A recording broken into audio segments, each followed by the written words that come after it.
श्री कृष्ण गोविंद हरे मुरारी, हे नाथ नारायण वासुदेवा। राधे राधे। पुरुषोत्तम मास महात्म्य कथा अध्याय 16। श्री नारायण बोले, हे महाप्राज्ञ, हे नारद, वाल्मीकि ऋषि ने जो परम अद्भुत चरित्र दृढ़धनवा राजा से कहा, उस चरित्र को मैं कहता हूँ, तुम सुनो। वाल्मीकि ऋषि बोले, हे दृढ़धनवन, हे महाराज, हमारे वचन को सुनिए। गरुण जी ने केशव भगवान की आज्ञा से इस प्रकार श्रेष्ठ ब्राह्मण से कहा। गरुण जी बोले, हे द्विज श्रेष्ठ, तुमको 7 जन्म तक पुत्र का सुख नहीं है। यह जो वचन हरि भगवान ने कहा, सो इस समय तुमको वैसा ही है। फिर भी कृपा से स्वामी की आज्ञा पाकर मैं तुमको पुत्र दूंगा। हे तपोधन, हमारे अंश से तुमको पुत्र होगा, जिस पुत्र से गौतमी के साथ तुम मनोरथ को प्राप्त होगे, किंतु उस पुत्र से होने वाला दुख तुम दोनों को अवश्य होगा। हे द्विज शार्दुल, तुम धन्य हो जो तुम्हारी बुद्धि हरि भगवान में हुई। हरि भक्ति सकाम हो अथवा निष्काम हो, हरि भगवान को दोनों ही प्रिय हैं। मनुष्य का शरीर जल के बुदबुद के समान क्षण में नाश होने वाला है। उस शरीर को प्राप्त कर जो हृदय में हरि के चरणों का चिंतन करता है, वह धन्य है। इस अत्यंत दुस्तर संसार से तारने वाले हरि भगवान के अलावा दूसरा और कोई नहीं है। यह हरि भगवान की ही कृपा से मैंने तुमको पुत्र दिया है। मन में श्री हरि को धारण कर सुखपूर्वक विचारों और उदासीन भाव से संसार के सुखों को भोगो। वाल्मीकि ऋषि बोले, गौतमी और सुदेव दोनों स्त्री पुरुष के देखते देखते उत्तम वर को देकर उसी समय गरुड़ पर सवार होकर भगवान हरि शीघ्र ही बैकुंठ को चले गए। सुदेव शर्मा भी स्त्री के साथ अपने मन के अनुसार पुत्र रूप वर को पाकर अपने घर को आया और उत्तम गृहस्थ आश्रम के सुख को भोगने लगा। कुछ समय बीतने के बाद गौतमी को गर्भ रहा और 10वां महीना प्राप्त होने पर गर्भ पूर्ण हुआ। प्रसूति काल आने पर गौतमी ने उत्तम पुत्र पैदा किया और पुत्र के होने पर सुदेव शर्मा बहुत प्रसन्न हुआ।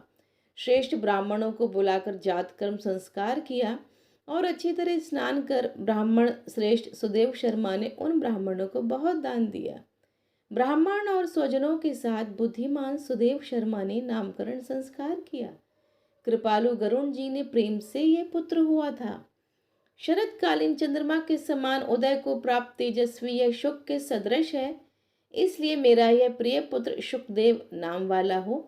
माता के मन को आनंद देने वाला यह पुत्र पिता के मनोरथों के साथ शुक्ल पक्ष के चंद्रमा के समान बढ़ने लगा।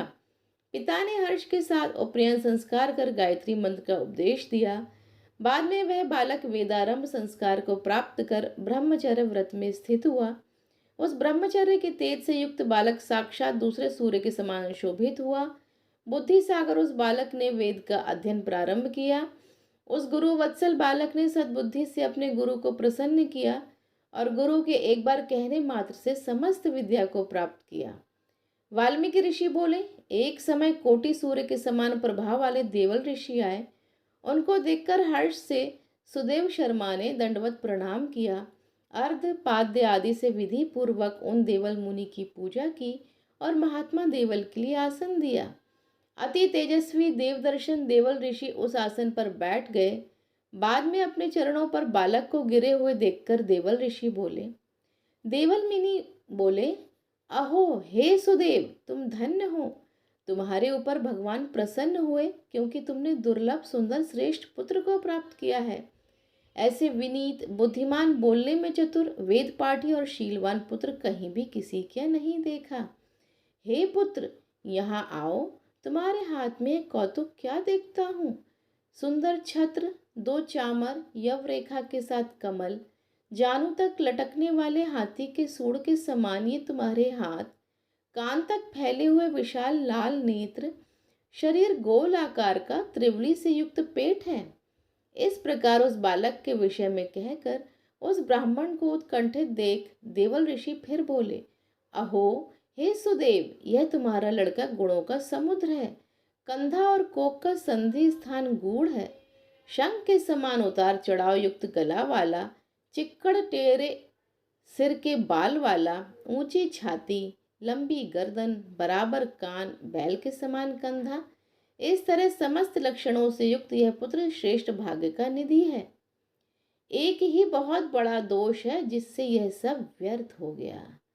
इस प्रकार कहकर सिर कांपते हुए दीर्घ श्वास लेकर देवल मुनि बोले, प्रथम आयु की परीक्षा करना, बाद लक्षणों को कहना चाहिए। आयु से हीन बालक के लक्षणों से क्या प्रयोजन है? हे सुदेव, यह तुम्हारा लड़का 12वें वर्ष में डूबकर मर जाएगा। इससे तुम मन में शोक नहीं करना। अवश्य होने वाला निसंदेह होकर ही रहता है।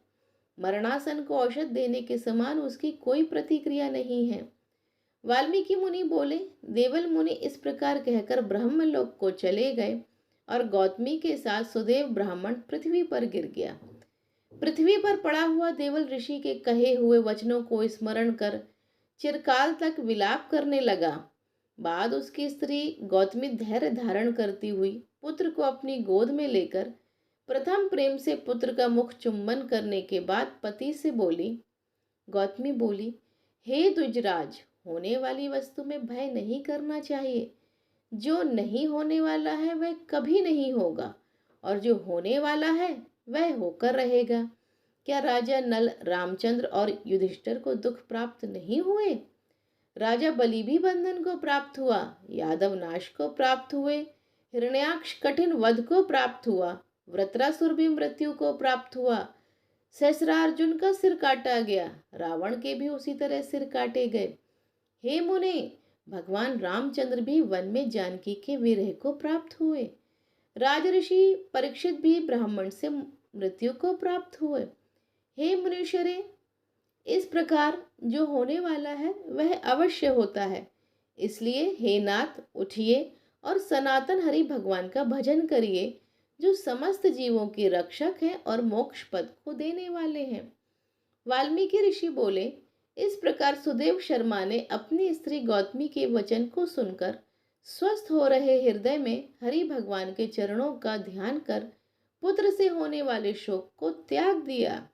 इति श्री ब्रह्म नारदीय पुराणे पुरुषोत्तम मास महात्म्ये षोडशो अध्याय। हरि शरणम।